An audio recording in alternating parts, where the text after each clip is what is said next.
Well, if this is the summer of revenge travel, where we're going to really stick it to the pandemic and go on that big trip, we have one big problem: carmageddon. Christopher Elliott is Chief Advocacy Officer with Elliott Advocacy. He also writes a travel column for USA Today and joins me live.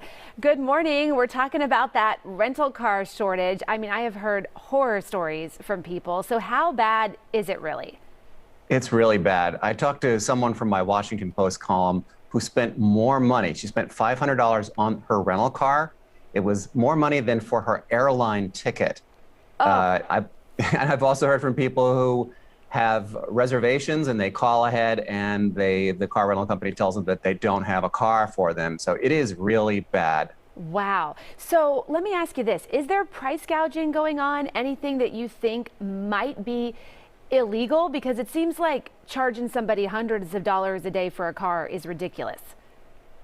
It sure feels that way. And my readers are telling me that they feel like they're being gouged. But what's really going on is that the car rental companies downsized their fleets during the pandemic and thinking that demand was going to be gone for a long time. And then when demand came back this summer, they had to buy more cars. They couldn't buy more cars because of the chip shortage. So now people are going out and renting U-Hauls and doing car sharing. So let's talk about that. If you get to your destination and you don't have a car or you can't afford one, of course you can always Uber or Lyft, but you've got some other interesting transportation options for us. So first, how do you find a peer-to-peer car sharing service? How do you go about that? Yeah, the peer-to-peer car sharing service is a great option. There's a new choice now called Avail, and it actually includes your insurance with it. But there's also Turo and Getaround. These are car rental companies. They're not technically rental companies. They're called car sharing companies where you're getting someone else's vehicle. So it's a little bit like Airbnb for cars. So that's a good option. Okay, and you can also rent an Uber? I have not heard about this, I have to tell you. You can rent an Uber, you can rent a Lyft. You just go on to the app and they have partnerships with other car rental companies.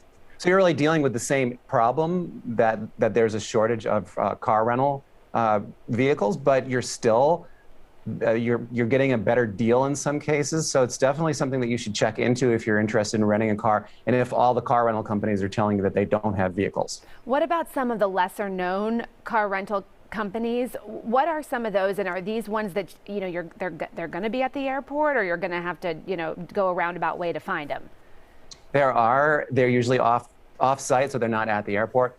We're talking about rental companies like Fox and Rent-A-Wreck and places like that. They're actually, you can find a really great car through them for less money. The thing that I would say is be wary of possibly some extra fees and surcharges. They tend to be very, very strict about any damage to the car. So if you do, damage the car, put a ding or dent in it, you're going to get charged for the full repair cost. Okay, good to know those options exist, though. And then you also suggest actually checking with the car dealerships because some of those will have rental options. That is also an increasing trend in the car rental industry, is that now the car dealers are getting into it. I mean, pretty much everyone who has a vehicle is interested in giving it to you this summer because they think that there's some money to be made. On the car sharing front, you can save about 20%. If you rent off airport from kind of a lesser name brand, you can also save some money.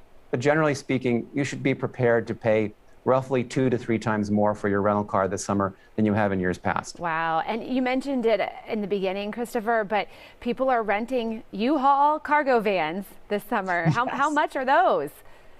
They're less than a rental car. I talked to someone who said he rented a U-Haul van when he was in Hawaii. Hawaii and Alaska are the two areas that are just suffering the most from car rental shortages for obvious reasons. And so he got himself a U-Haul. He said it costs less.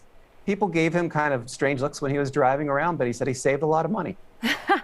Hey, anything that works for you. Christopher Elliott, good to have you on Houston's Morning Show. Thanks so much. No problem.